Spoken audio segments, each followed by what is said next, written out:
3000 gigabyte data, 150 से ज्यादा VIP नाम और एक ऐसा आइलैंड जहां कानून का नहीं बल्कि गुनाहों का राज चलता था। 2026 में रिलीज हुई एप्स्टीन फाइल्स ने वो सच उगल दिया है जिसे अब तक सिर्फ एक कॉन्स्पिरेसी थ्योरी माना जाता था।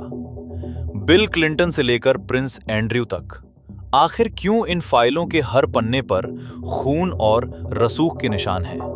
चलिए डिकोड करते हैं इस सदी के सबसे बड़े स्कैंडल को।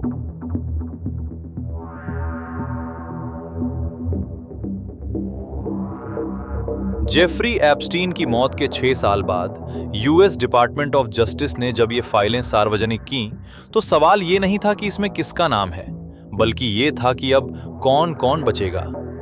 आज के इस स्पेशल एक्सप्लेनर में हम डिकोड करेंगे एप्स्टीन फाइल्स का वो सच जो सोशल मीडिया पर वायरल मीम्स से कहीं ज्यादा गहरा और डरावना है।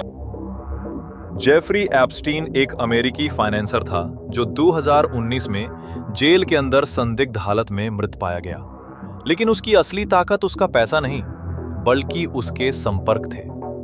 2026 में जारी हुई फाइलों में 300 गीगाबाइट से ज्यादा डेटा है, जिसमें flight logs, secret video recordings, emails और कोर्ट की गवाहियां शामिल है।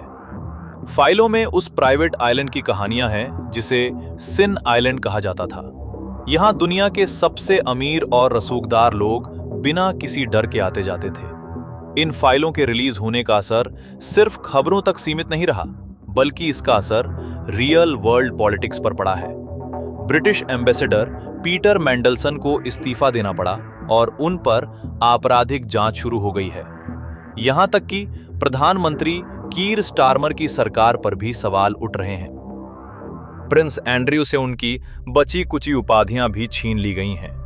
फाइलों में उनके और एप्स्टीन के बीच के सैकड़ों ईमेल सामने आए हैं। फाइलों में बिल क्लिंटन, डोनाल्ड ट्रंप और बिल गेट्स जैसे बड़े नामों का जिक्र है। लेकिन ध्यान रहे, फाइलों में नाम होने का मतलब हमेशा अपराधी होना नहीं होता। कई बार ये नाम सिर्फ गवाहियों या सोशल सर्कल की वजह से आते हैं।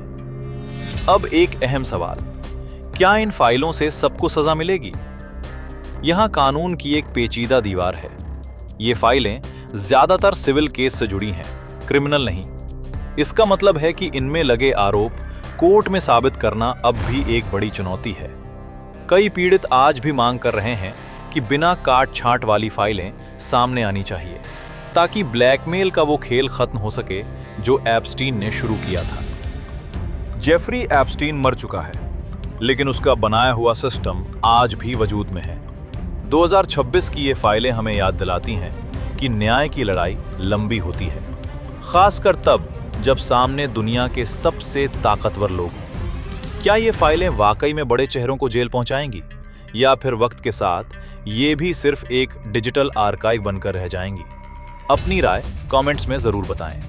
अगर आपको ये इन्फॉर्मेशनल वीडियो पसंद आया तो इसे शेयर करें और हमारे चैनल को सब्सक्राइब करें, ताकि आप ऐसी ही डीप डाइव रिपोर्ट्स मिस ना करें।